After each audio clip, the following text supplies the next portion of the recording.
అనుకున్న పనులు జరగడానికి బ్రహ్మశ్రీ గోరుగుంట్ల సురేష్ బాబు గారిచే వారాహి పాశుపత హోమం.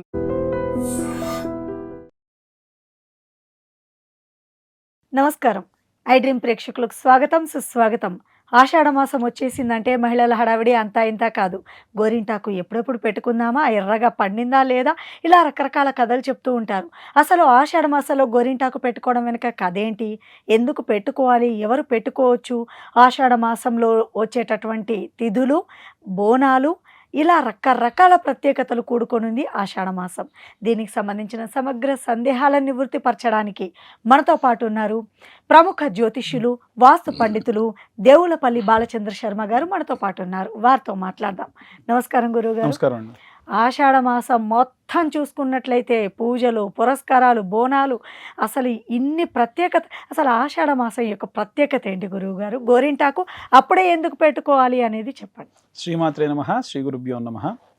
మనకు ఉత్తరాషాఢ నక్షత్రం పౌర్ణమి నాడు వస్తే అది ఆషాఢ మాసం అని అంటారు. ఉత్తర ఆషాఢ, ఇలాగ ప్రతి నక్షత్రం కూడా పౌర్ణమి రోజు వస్తే ఆ నక్షత్రం పేరే మాసానికి వస్తుంది. ఈ గోరెంటాక్ అనేటువంటిది ఆషాఢ మాసంలో ఎందుకంటే చాలా మందికి తెలవనటువంటి కథ వృత్తాంతం ఒకటి ఉంది, అలాగే ప్రత్యేకమైనటువంటి సైంటిఫిక్ రీజన్స్ ఈ రెండు ఉన్నాయి.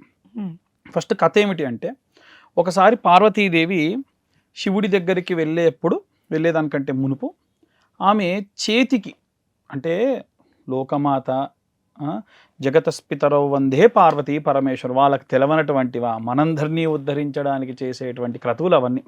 కాబట్టి ఆమె చెయ్యి కొంచెమంత తెగి రక్తపు బిందువు వచ్చి భూమి మీద పడిందట.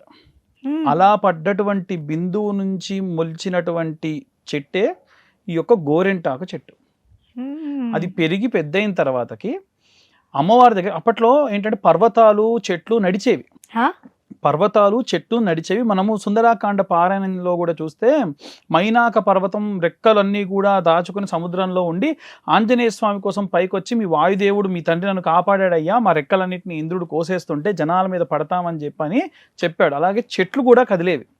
అలా ఈ గోరెంటాకు చెట్టు అమ్మవారి దగ్గర నడుచుకుంటూ వచ్చి, అమ్మ నన్ను ఎందుకు సృష్టించావు నువ్వు అని అంటే, అమ్మవారు నవ్వి ఆ ఆకులన్నీ తీసి ఇలా అని మంచి ఎర్రగా పండిందన్నమాట. వెంటనే పరమశివుడు వస్తూ ఉంటే, నువ్వు కాసేపు పక్కనుండు, ఎందుకో చెప్తా అని చెప్పి స్వామివారి రాగానే చేతులు చూసి, ఎంత అందంగా ఉంది పార్వతి, అసలు ఇంత అందంగా నీ చేతులు ఎప్పుడూ చూడలేదు, నువ్వెప్పుడు కూడా రౌద్ర రూపంలో ఖాళీగా రక్తబీజుణ్ణి సంహరించడానికి చేతికి రక్తం అడితే చూడడం వేరు, కానీ ఎంత మంచి వాసన, ఎంత మంచి ప్రశాంతత అని విపరీతమైన ప్రేమ కురిపించాడట.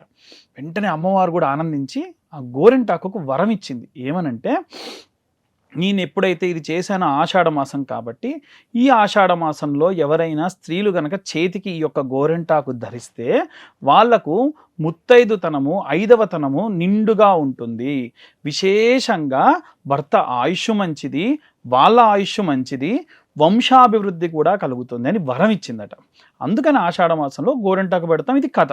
సైంటిఫిక్ రీజన్ ఏంటంటే, ఇప్పుడంటే మనకి పొలం పనులు ఏం లేవు, కానీ ఒకప్పుడు అందరం కూడా వ్యవసాయానికి అనుసంధానమై ఉండేటువంటి కుటుంబాలే. డబ్బు కూడా లేనటువంటి రోజుల గురించి నేను చెప్తున్నా. విపరీతంగా వర్షాలు, నాట్లు, పొలాలు ఇవన్నీ ఉంటే కాళ్ళు నానేవి, చేతులు నానేవి, విపరీతంగా పగిలేవి. వాటితో పాటు పురుగు, పుట్ర ఇవన్నీ వచ్చేవి. ఎప్పుడైతే గోరెంటాకు చేతికి, కాళ్ళకు పెట్టుకోవడం వల్ల యాంటీబయోటిక్, యాంటీసెప్టిక్ లాగా కూడా పనిచేస్తుంది. ఇంకోటి ఏంటంటే, బయట వర్షం బాగా పడ్డప్పుడు బాగా చూడండి, ఎండాకాలంలో వేడి చేయడం చాలామందికి తక్కువ, వర్షాకాలంలో చలికాలంలో శరీరంలో ఉష్ణం పెరుగుతుంది. ఎందుకంటే బయట వాతావరణం ఎలా ఉంటే శరీరం దానికి రివర్స్లో యాక్టివేట్ అవుతుంది, దానివల్ల శరీరం విపరీతంగా వేడి చేస్తుంది. కాబట్టి శరీరంలో ఉన్న వేడి కూడా తగ్గించేటువంటిది గోరెంటాకు. రెండు. మూడవది ఏంటంటే, ఈ చేతికి బాగా పండితే మంచి భర్త వస్తాడని ఎక్కడా లేదు. అలాగా వాస్తవంగా చెప్పింది ఏంటంటే, చేతికి గోరెంటాకు నువ్వు పలుమార్లు పెట్టుకుంటే చాలు తల్లి, నీకు మంచి భర్త లభిస్తాడు. అది బాగా పండితే ఇంకా మంచిది. చాలామంది చేతులకు అలా పెట్టుకుని రాత్రంతా పడుకొని పొద్దున్న లేసరికి పక్కన వాళ్ళ ముఖం అంతా కూడా ఎర్రగా అయిపోయిన సందర్భాలు కూడా ఉంటాయి. బాగా పండాలని చాలా మంది పిల్లలు ఏంటంటే అలా పెట్టుకొని కడిగేసుకుని, ఏది నాకు ఎర్రగా లేదు, ఇంక ఎర్రగా కావాలి కదా అని కూడా అంటూ ఉంటారు. ఇదంతా ఏంటంటే ఒక సందడిగా, ఒక వైభవంగా, శాస్త్రీయంగా కూడా చాలా బాగా ఉపయోగపడేది గోరెంటాకు గురించి. ఇక ఈ ఆషాఢ మాసంలో తిథులు చాలా విశేషమైనటువంటివి. స్వామివారు యోగ నిద్రలోకి ఉపశమించేటువంటి సమయం కూడా ఇది. అందుకే ఏకాదశి తిథి అనేటువంటిది ఈ ఆషాఢ మాసంలో వచ్చేటువంటిది చాలా విశేషమైనటువంటిది. అదొకటి. రెండవది, లక్ష్మీదేవికి విశేషంగా పూజలు చేయడం కూడా ఈ ఆషాఢ మాసంలో చేస్తే మంచిది. అలాగే ఈ ఆషాఢ మాసంలో చాలామందికి తెలవనటువంటి ఒక లౌకికమైనటువంటిది ప్లస్ శాస్త్రీయమైనటువంటివి రెండు పరిస్థితులు కూడా ఉన్నాయి. ఏంటిది? పెళ్ళైనటువంటి కొత్త జంట ఆషాఢ మాసంలో కలిసి ఉండొద్దు, విడిగా ఉండాలి. అంటే అత్తగారిల్లు తొక్కకూడదు, కొత్త కోడలు అని పంపించేస్తారు. ఆషాఢం ఇంటికి వెళ్ళిపోతుంది, హోమ్ సిక్ హాలిడేస్ అని కొంతమంది అంటారు. లేదండి భర్తను వదిలిపెట్టి ఉండాలి, దూరంగా ఉండాలని కొంతమంది అంటారు. ఇక్కడ రెండండి. ఒకటి, మళ్ళీ వ్యవసాయ సంబంధితమైనటువంటి కుటుంబాలు భార్యాభర్త ఇద్దరు కలిసి కొత్తగా పెళ్ళైన జంట డిస్టర్బ్ చేయడం ఎవరికి నచ్చదు. కానీ పొలం పనులకు వెళ్ళాలి. ముసలివాడు తన మామగారు ఆయన పొద్దున్నే లేచి అరకం భుజాన్ని వేసుకుని వెళ్ళిపోతూ ఉంటే కొడుకు మాత్రం అలా పడుకొని ఉంటే ఎంత బాధ ఇంట్లో అత్తగారికి. అత్తా కోడలకు గొడవ అయ్యేది. అదొకటి. అదే కాకుండా ఆషాఢ మాసంలో గనక భార్యాభర్త కలవడం వల్ల పిల్లలకి అంటే తను గనక ప్రెగ్నెన్సీ వస్తే ఆషాఢ మాసం నుంచి లెక్కేసుకొని కరెక్ట్గా 9-10వ నెల వచ్చేసరికి ఏమవుతుంది? మంచి ఎండాకాలం, రోకలిపోటు అని అంటూ ఉంటారు. కాబట్టి ఆ సమయంలో గనక పిల్లలు పుడితే అప్పట్లో అసలు బ్రతికేవారు కాదు. కాబట్టి లేదా తల్లికైనా సరే గుర్రం వాతం లాంటివి వచ్చేటువంటివి. కాబట్టి ఆషాఢ మాసంలో భార్యాభర్త కలవకూడదు అనేటువంటి ఒక శాస్త్రీయమైనటువంటి ఒక నియమం కూడా పెట్టడం జరిగింది. ఇవాళ రేపు చాలా మంది ఫోన్లు చేసి అడుగుతూ ఉంటారు, అయ్యా నేను మా ఆవిడ వేరే సపరేట్గా ఉంటాం, మా అమ్మగారు మా దగ్గర ఉండరు, వదిలేయాలా అని అడిగారు. నన్ను అడిగితే వదిలే ఉండాలి, తనని పుట్టింటికి పంపించి 4 రోజుల పాటు ప్రశాంతంగా పుట్టింట్లో ఉండమని చెప్పాలి. ఇప్పుడు ఎందుకు గురువు గారు? ఎందుకు? మళ్ళీ ఇప్పుడైనా అంతే కదండి, ఎండాకాలంలో పిల్లలు పుడితే. కానీ ఇప్పుడు అన్ని టెక్నాలజీ వచ్చినా మీరు ఒక్కసారి సమ్మర్లో డెలివరీస్ అయిన వాళ్ళ దగ్గరికి వెళ్ళి చూడండి, చాలా చాలా ఇబ్బందికరమైనటువంటి వాతావరణంలోనే ఉంటారు. ఇంకొకటి, మనకు ఆషాఢ మాసంలో వచ్చేటువంటివి ఇంకేమిటి అని అంటే బోనాలు. ఈ ఆషాఢ బోనం, శ్రావణ బోనం అని 2 ఉంటాయి. ఆషాఢ బోనము హైదరాబాద్ని ఏమంటారండి? జంట నగరాలు అంటారు. తెలంగాణ ప్రాంతంలో జంట నగరాలుగా అంటే మూసీ నదీ ప్రవాహిక ప్రాంతానికి ఆవలి పక్క అంటే Vikarabad area, Adilabad area, Nizamabad area అటుపక్క, ఇటుపక్క వచ్చే రంగారెడ్డి, నల్లగొండ ఈ ప్రాంతం అంటే మధ్యలో మూసీ నది ఉండేది. ఈ మధ్యలో గనక ఉన్నటువంటి వాళ్ళు ఆషాఢ మాసంలో అక్కడికి వెళ్తే బోనం అక్కడ చేస్తారు. మళ్ళీ అక్కడి నుంచి తిరిగి వస్తే శ్రావణ మాసం అవుతుంది, అప్పుడు శ్రావణ బోనాలు ఇక్కడ చేస్తారు. అంటే కొత్తగా పెళ్ళైనటువంటి కూతురుతోని ఆషాఢ మాసంలో ఇంటి దగ్గర బోనాలు చేయిస్తారు, కొత్తగా పెళ్ళయ్యి మళ్ళీ ఇంటికి తిరిగి వచ్చిన కోడలతో శ్రావణ బోనాలు చేయిస్తారు. బోనాలు అనేది మిస్ అవ్వదు, ఖచ్చితంగా చేస్తారు. రెండవది ఏంటంటే బోనాలకు మనకు ఉన్నటువంటి ఒక అవినాభావ సంబంధం ఏంటంటే పురుగు, పుట్ర, జ్వరాలు, ఇబ్బందులు చాలా వస్తాయి. వేపాకు కుండలలో పెట్టి పసుపు కుంకుమలు వేసి దానిపైన వండినటువంటి బెల్లము అన్నంతోని తలపైన పెట్టుకొని అమ్మవారి దగ్గరికి వెళ్ళి దాన్ని ప్రసాదంగా తీసుకునేటువంటి క్రమంలో శరీరానికి ఒక రకమైనటువంటి ఒక వైద్యం అన్నమాట, చేసేటువంటి వైద్యం. చాలా మంది చికెన్ పాక్స్ లాంటివి వస్తే కూడా ఏమంటారు? అమ్మవారు పోసింది అంటారు. ఈ అమ్మవారు పోయడం అనేటువంటిది కూడా ఇక్కడి నుంచి వచ్చింది. అందుకనే వేప మండలు, అప్పుడే తీసినటువంటి కళ్ళుని ఆరబోసి ఆ పిల్లవాడికి తాపించడం అనేటువంటివి కూడా చేస్తూ ఉంటారు. దీనివల్ల ఏమవుతుంది? శరీరం శీతలమై ఆ యొక్క శరీరం మీదకి వచ్చిన వ్యాధులన్నీ కూడా పోతాయి. కాబట్టి ఇవి ఏవి రాకుండా మనకు వచ్చేటువంటి రోగ రుగ్మతులన్నింటినీ కూడా ప్రాలదోరడానికి ఉన్నటువంటి ఒక కారణం కూడా ఏమైనా ఉందంటే అది మనకు ఉన్నటువంటి ఆషాఢంలో వచ్చే బోనాలు. సో ఇంకా చాలా సశాస్త్రీయమైనటువంటి విషయాలు చాలా ఉన్నాయి, మనం కొన్నిటిని మాత్రమే స్పృశించి చెప్పడం జరిగింది. చాలా చక్కగా తెలియపరిచారు గురుగారు. ఆషాఢ మాసంలో వచ్చే తిథులు, బోనాలు, గోరింటాకు, దాని యొక్క విధి విధానాల గురించి క్లియర్గా. ఇవే కాకుండా ఇంకొక విషయం చెప్పడం నేను మర్చిపోయాను. ఆషాఢ మాసంలో వచ్చేటువంటి పౌర్ణమి సమయానికి, పౌర్ణమి నుంచి చాతుర్మాస దీక్ష కూడా చేస్తారు సన్యాసులందరూ కూడా. ఈ చాతుర్మాస వ్రతం ఎందుకు చేస్తారనంటే ఇంతకుముందు చెప్పాం, వర్షాకాలం తర్వాతకు వచ్చేది శీతాకాలం. అంటే వచ్చేటువంటి ఆ యొక్క వర్షము చలి వల్ల సన్యాసాశ్రమంలో ఉన్నటువంటి వాళ్ళు ఇబ్బంది పడకుండా ఎక్కడికి వెళ్ళరు, ఆకుకూర ముట్టరు, ఒకటే ఆకుకూర మీద ఎక్కువ క్రిమికీటకాలు వస్తాయి. కాబట్టి వాళ్ళు ఒకే చోట ఉండి అక్కడ చాతుర్మాస దీక్ష కూడా ఈ సన్యాసాశ్రమంలో ఉన్న వాళ్ళు చేస్తారు. కాబట్టి అంత సాధారణమైనటువంటి మాసం కాదు. ఆషాఢ మాసంలో మనము దాన ధర్మాలు లాంటివి ఏవైనా చేసినా, ఏవైనా విశేషమైనటువంటి సత్కర్మలు చేసినా, అంటే చాలామందికి అనుమానం ఏం దానం చెయ్యాలి అని కూడా అడుగుతూ ఉంటారు. కర్పూరం కానీ, చెప్పులు కానీ, గొడుగు కానీ, చెప్పులు, గొడుగు, కర్పూరము దేవాలయంలో ఉండేటువంటి అర్చకులకు దానం చేస్తే విశేషం. ఎందుకు ఏ సన్యాసాశ్రమంలో ఉన్న వాళ్ళని చాతుర్మాస దీక్ష చేయాలంటే ఎక్కడికి వస్తారు? గుడికి వస్తారు. వీళ్ళకి అవసరమయ్యేదేంటి? నిత్య నైమిత్తిక కర్మల్లో కర్పూరం కావాలి. వాళ్ళు వర్షానికి బయటికి వెళ్ళాలంటే అయ్యా మొన్ననే ఒకళ్ళు గొడుగిచ్చారండి అని గొడుగిస్తారు, గొడుగు పట్టుకొని వెళ్తారు. చెప్పులు అనేటువంటివి బ్రాహ్మణోత్తములకు వాడేటువంటివి, అది ఎప్పుడు పడితే అప్పుడు ఇవ్వకూడదు. ఇలాంటి వాటిలలో సందర్భాల్లో ఇవ్వచ్చు. కాబట్టి ఈ చాతుర్మాస దీక్ష చేసేటందుకు ఇవి ఉపకరణం అవుతాయి. కాబట్టి ఈ దానాలు చేయండి అని శాస్త్రంలో చెప్పడం జరిగింది. అలా దానాలు కూడా చేయడం మంచిది. గురుగారు, కొంతమందికి కళలో పాములు కనిపిస్తుంటారు, చనిపోయిన పెద్దవాళ్ళు కనిపిస్తూ ఉంటారు. మొత్తం మీద ఏదేమైనా కళలో ఇలా కనిపించడం వెనుకున్న ఆంతర్యం ఏంటి గురుగారు? శ్రీమాత్రే నమః, శ్రీ గురుభ్యో నమః. కలలో పాములు కనిపించడం అనేటువంటిది ఒక రకంగా చెప్పాలనంటే మంచి సంకేతం, మంచి ఇది. స్వప్నంలో సర్పదర్శనం కావడం, పితృదేవతలు కూడా కనిపించడం, అంటే సైమల్టేనియస్గా ఇద్దరు కనిపిస్తున్నారు. ఈ సర్పలోకానికి అంటే నాగలోకానికి పితృలోకానికి ఒకే దగ్గరలో ఉండేటువంటి ద్వారములు ఉంటాయి అంటూ ఉంటారు. అండ్ ఇంకోటి ఏంటంటే సర్పలోకం, నాగలోకంలో ఉన్నటువంటి సర్పాలు అనంతం వాసుకిం శేషం పద్మనాభంచ కంబలం శంఖపాలం దుతారాష్ట్రం తక్షకం కాళీయం తద. ఈ సర్పాలు కనిపించి అలా మామూలుగా ఉంటే ఓకే పర్వాలేదు. ఆ సర్పాలు కనుక దగ్గరికి వచ్చి కాటేసాయి అనుకోండి ఇంకా మంచిది. సర్పం కలలో కాటేస్తే ఇంకా మంచిది. రక్తం వస్తుంది ఇంకా మంచిది.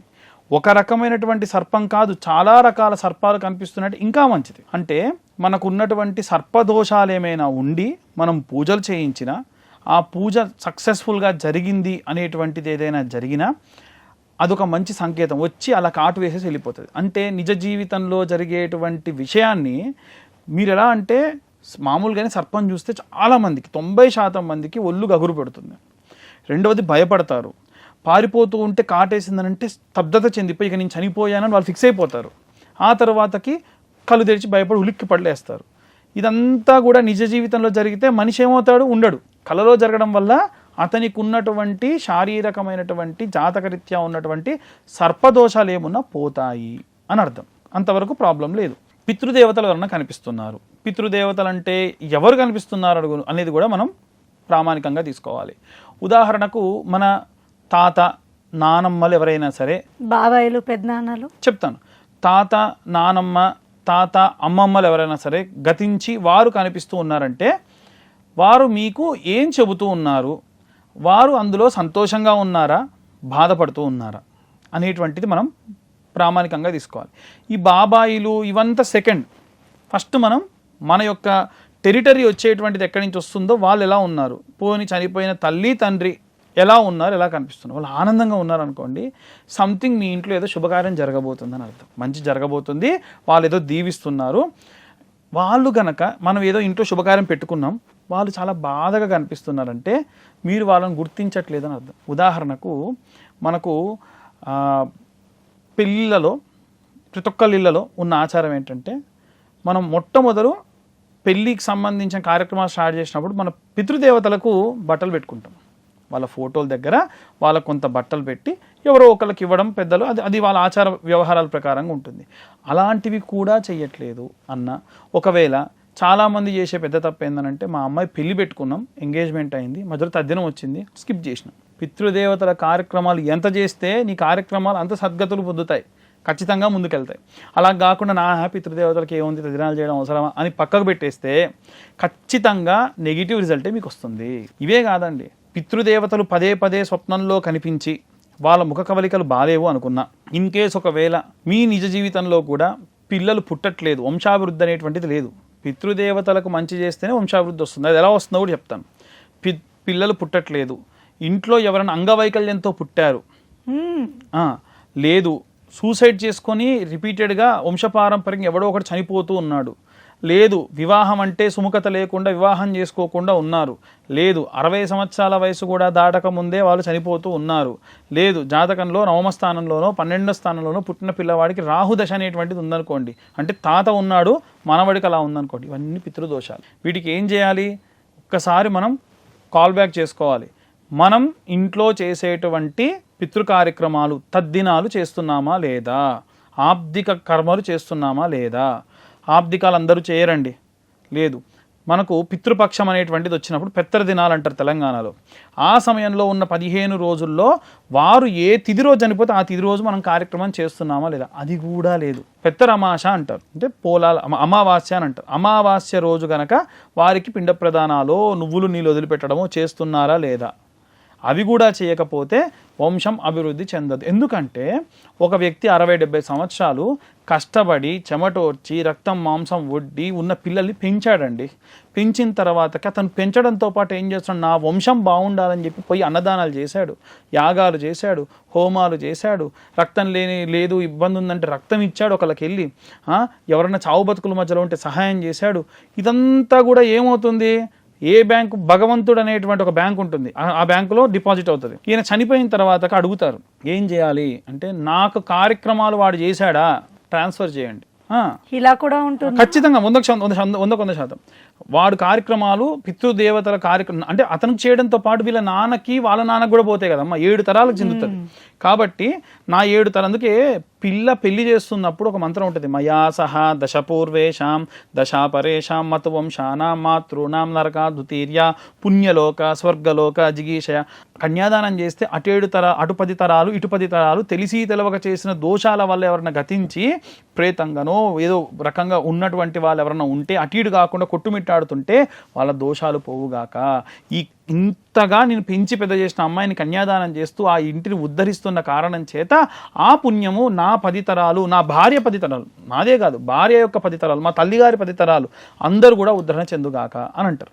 కాబట్టి మరి వీళ్ళు చేస్తే ఈయనకేమవుతుంది, ఒక పొరపాటున ఒక అడుగు నరకానికి వెళ్ళేది, ఒక అడుగు స్వర్గానికి వెళ్తారు.